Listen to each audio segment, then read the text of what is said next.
তো ভগৱান আৰু ভক্তসকলৰ মাজত এখন প্ৰাচীৰ থিয় হৈ আছে, বেৰ এখন থিয় হৈ আছে, বাধা।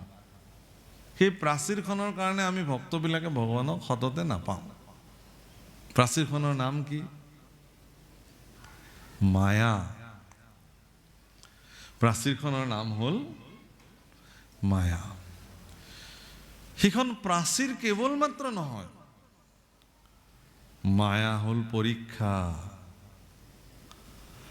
আপুনি কিমান স্তৰৰ ভক্ত, ভগৱানক প্ৰাপ্তি কৰাৰ অধিকাৰ আপোনাৰ আছে নে নাই, তাৰ এক এক পৰীক্ষা মায়াই আপোনাক কৰিব, তাৰপিছত বাট মুকলি কৰিব আপুনি ভগৱানক পাব।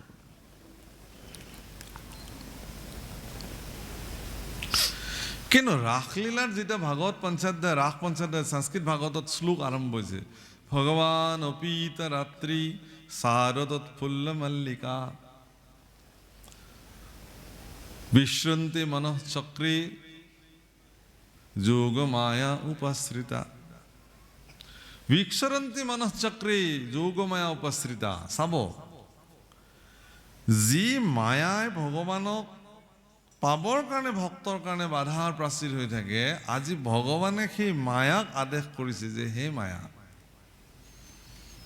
তুমি আজি এনেকুৱা এটা ব্যৱস্থা কৰিব লাগে। ভগৱান অপীত ৰাত্ৰি শাৰদোৎফুল্ল মল্লিকা, এক মানে লক্ষ্মীৰ শ্ৰীমুখৰ নিচিনা উজ্জ্বলভাৱে প্ৰকাশিত উদিত পূৰ্ণিমাৰ চন্দ্ৰৰ প্ৰভাৱ আৰু প্ৰকাশে বৃন্দাবন ক্ষেত্ৰক সিদিনাখন ইমান ৰঞ্জিত কৰি তুলিলে। এনে এবিধ সুগন্ধি পুষ্প নাই যি বিকশিত হোৱা নাই। পূৰ্ণ বিকশিত পুষ্পৰ পৰা প্ৰকাশিত সুগন্ধিয়ে সমস্ত বৃন্দাবনৰ পৰিৱেশ বেলেগ ধৰণৰ কৰি তুলিলে। প্ৰতিজোপা সুগন্ধি পুষ্পৰ পৰা বিকশিত সেই ৰেণুবিলাকে ৰিব ৰিব বলি থকা মলয়া বতাহৰ লগত এনেধৰণে বিয়পি পৰিছিল যে সৰ্বসাধাৰণ মানুহ কামত বিমোহিত হৈ বাগৰি বাগৰি পৰে। এনেকুৱা পৰিৱেশ বৃন্দাবনত নিৰ্মাণ হৈ গ'ল। অলিকুল ভোমোৰাবিলাকে এনেধৰণে পুষ্পবিলাকত নৃত্য কৰিবলৈ আৰম্ভ কৰিলে। ময়ূৰবিলাকে এনেধৰণে চালি ধৰিব ধৰিলে। ককিল কণ্ঠত কুলিয়ে মাতিব ধৰিলে।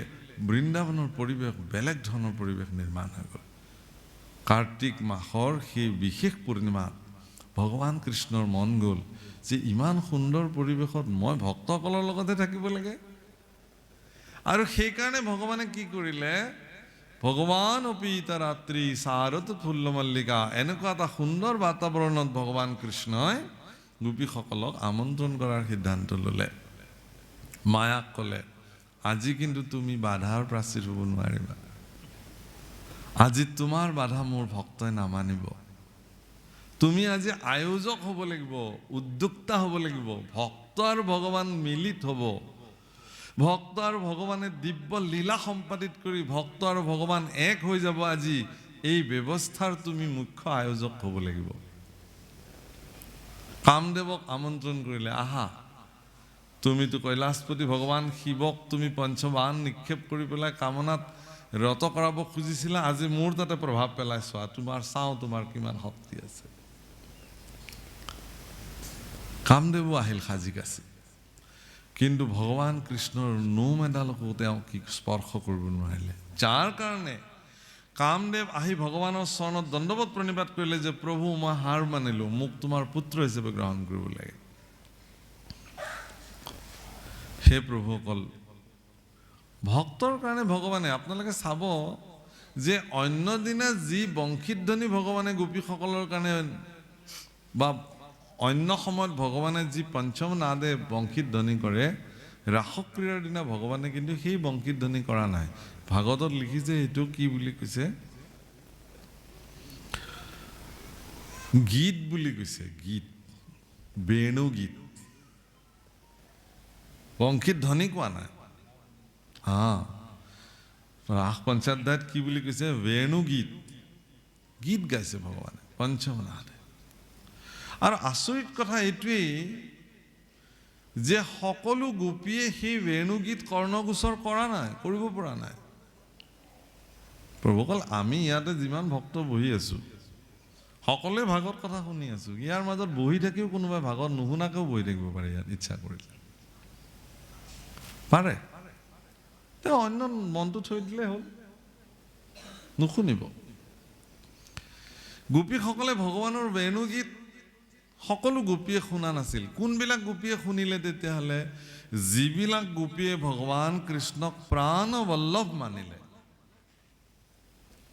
প্ৰাণবল্লভ স্বামী মানিলে, তেওঁলোকেহে শুনিলে। তুমি মোক স্বামী মানিছা, তুমি আহা, তুমি মোক স্বামী মানিছা, তুমি আহা। কিছুমানে পুত্ৰবৎ ভগৱানক ভাল পায়, তেওঁ আহিব নালাগে, তেওঁতো মাতৃ হৈ গ'ল। কোনোবাই তেওঁক নাতি হিচাপে ভাল পায়, কোনোবাই বন্ধু হিচাপে ভাল পায়, কোনোবাই পুত্ৰ হিচাপে ভাল পায়, তেওঁলোক থাকক। কিন্তু যিবিলাকে বল্লভ মানিছে, প্ৰাণবল্লভ মানিছে, প্ৰাণবল্লভ গোপীসকল ভগৱান কৃষ্ণৰ বেণুগীত শুনি তেওঁলোক কৃষ্ণৰ ওচৰলৈকে যাবলৈ ওলাল, সাজি আছে। যেই যাবলৈ ওলাল, ভগৱান কৃষ্ণই বেণুগীত গালে, তেওঁলোক যাবলৈ ওলাল বৃন্দাবনলৈ এই নিশাখন। স্বামী পুত্ৰ দেৱৰে তেওঁলোকক বাধা দিলে, ঘৰৰ ভিতৰত বন্দী কৰি দিলে। এই যে কৃষ্ণৰ বিৰহ হ'ল, তেওঁলোকে কৃষ্ণ প্ৰাপ্তিৰ পৰা যে বাধা হ'ল, সেই তাপত তেওঁলোকে তাপিব ধৰিলে ঘৰৰ ভিতৰতে। প্ৰভুসকল, যেতিয়া ব্যক্তি এজন তাপে কৃষ্ণ বিৰহত, মই কৃষ্ণ পাব লাগে, মোক কৃষ্ণক লাগে, এই তাপত যেতিয়া মোক বিষয় সুখ লাগে, এইটো তাপতো মানুহে তাপে। সেইটো তাপৰ জুইকুৰা বেলেগ, সেইটোতো ত্ৰিতাপ ক্লিষ্টতা,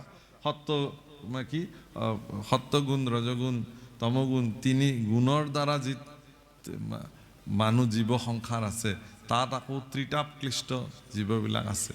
আধি ভৌতিক তাপ, আধ্যাত্মিক তাপ আৰু আধি দৈবিক তাপ। এই তিনি তাপত তাপক্লিষ্ট বিষয় যিবিলাকৰ যি তাপ, এই তাপত পুৰি পুৰি দহি দহি শেষ হৈ যায়। কিন্তু কৃষ্ণ বিৰহত যেতিয়া এজন ব্যক্তি তাপে, তেতিয়া তেওঁৰ জগতৰ সমস্ত পাপ সেই তাপত বিনাশ হৈ যায়। পাৰ্থক্য এইটোৱে। আচ্ছা, তেওঁৰ যেতিয়া তেওঁলোকৰ শৰীৰৰ যিমানবিলাক পাপ, এইবিলাক তেওঁলোকে কৃষ্ণ বিৰহৰ তাপত যেতিয়া তেওঁলোকৰ বিনাশ হৈ গ'ল, তেতিয়া তেওঁলোকৰ শৰীৰ শুদ্ধ হৈ গ'ল।